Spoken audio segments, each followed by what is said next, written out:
How do I make Jesus interesting to my children? I found the solution, at least for my children.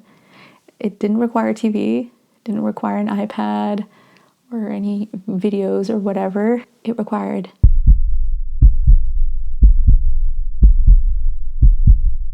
my kids love books, and books are the one thing that we allow them to have infinite numbers of. We don't have a TV, we have a projector and a screen that we use from time to time to watch things together, but it is very, very rare. And reading is something that we fostered into their lives from the very beginning, from when they were babies.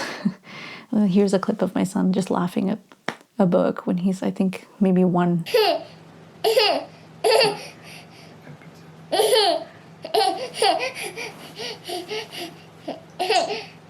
So the problem isn't interest in reading. I know many parents who struggle with getting their kids excited to read, even little ones. And maybe I'll make an episode one day about how to get your kids to read. So the problem isn't the interest in reading. The problem is, or was, how do I make the Bible, Jesus, God, as interesting as sharks or killer whales or dinosaurs?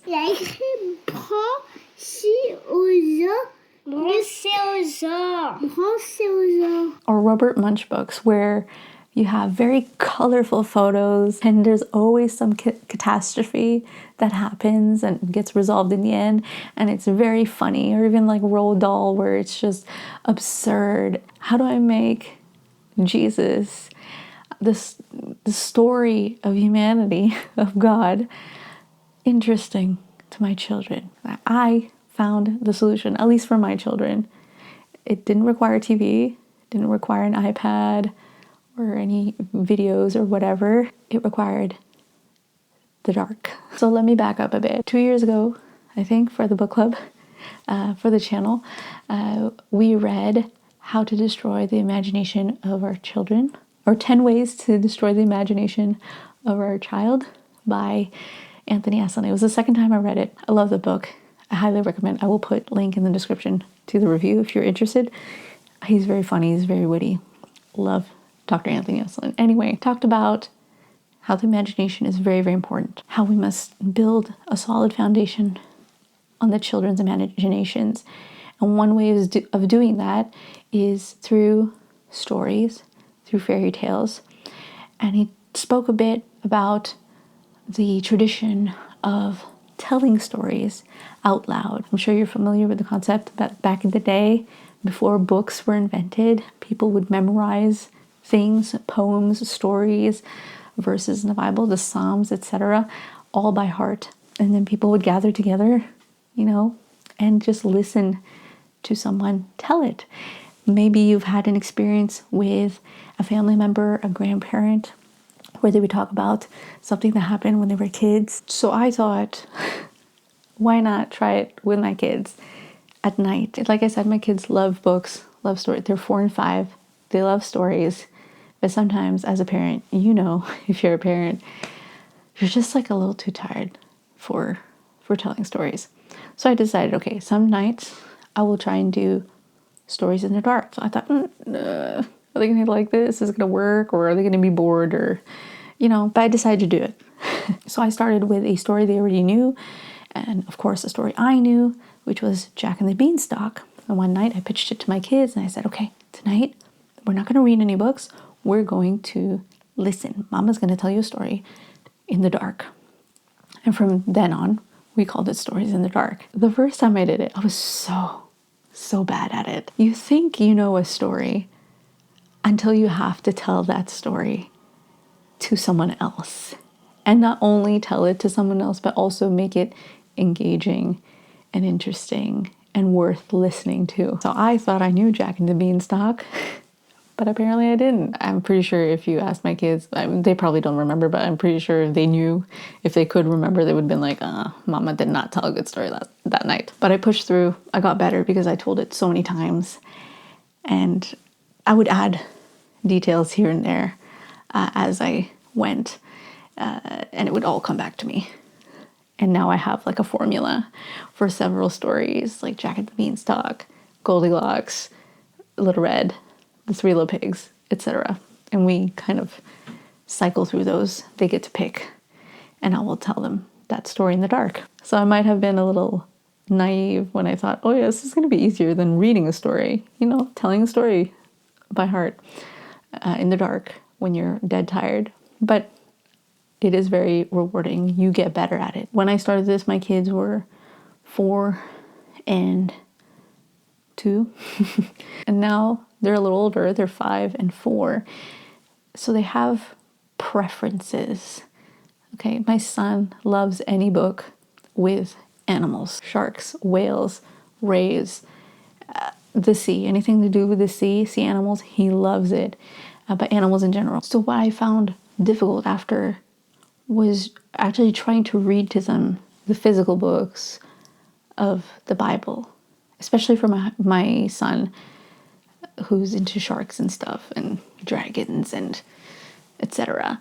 And like I said, when you kind of compare it, at least in the child's mind, seeing stories from the Bible and like Robert Munch, where there's like a giant cookie or, something crazy going on, something fantastical, versus a story in the Bible, it's a little hard, right? And even if it's like Daniel and the lions or Noah's Ark, it was still difficult, especially for my son, to keep his attention or for him to actually want to read those stories. And so I thought, okay, why don't I just try it in the dark like I have with the other stories? And I did, and it worked. It worked. The first time I did it, it was in December last year, 2025. I said, okay, guys, we're going to do stories in the dark, but Mama's going to pick today, and it's going to be a story about Jesus. And I started with the Nativity. And they really liked it. And now it's Lent, and it's actually my daughter. I didn't propose this idea to her, but a while ago, I think, a few weeks ago, she wanted to know the story of Jesus on the cross. I said, we're going to do stories in the dark. What story do you want? We need one that can be anything, like Little Red, and one about Jesus or from the Bible. She looked at the cross and said, like, can you tell me a story about Jesus? Why is he on the cross? And I said, okay, why don't I just do the story of the Passion since it's Lent? And they love it. They love it. That to this day is still my daughter's favorite story, is the Passion and the Resurrection. I'll turn off the lights. It's like, okay, story time with Mama in the dark. What story do you want? Can we get the story about the Passion and the Resurrection?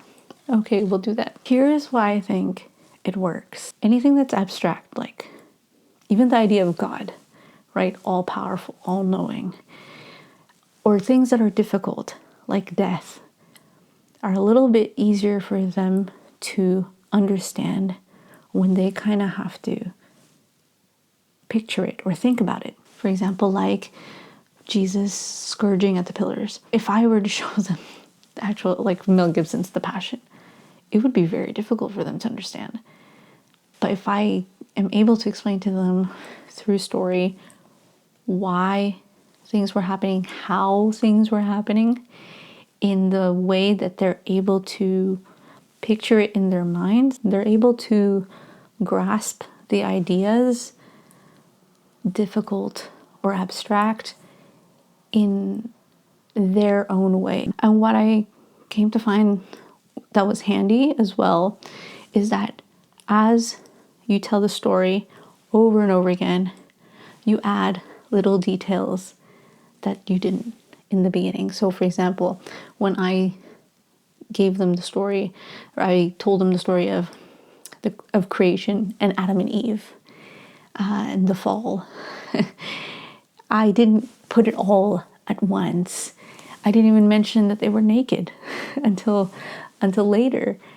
And then when I said that, when I did mention they were naked, my daughter started to giggle. They were naked. It's like when you listen to a story for the first time, or even watch a movie for the first time, you actually only grasp certain ideas, the main points.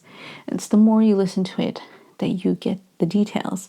And that's one advantage, is when you are retelling the story over and over again, you can add more points every single time, because they will have understood the structure, and then the details are easier to understand or to grasp. Whereas if you were to, depending on the book, right? If the book has all the details there, sometimes it's just too much. If you're having troubles with getting your kids interested in Bible stories, instead of turning on the TV or letting them watch video, I think this is a better way. Not only do their imaginations get to work, you also get to spend more time with them, and they will remember, and they will keep asking, Mom, Dad, can you tell me this story? And just tell it. All they need is you. So let me know if you have tried this. If this episode has helped you in any way, please do share it. My name is Alexis. Thank you so much for joining me, and I'll see you next time. God bless.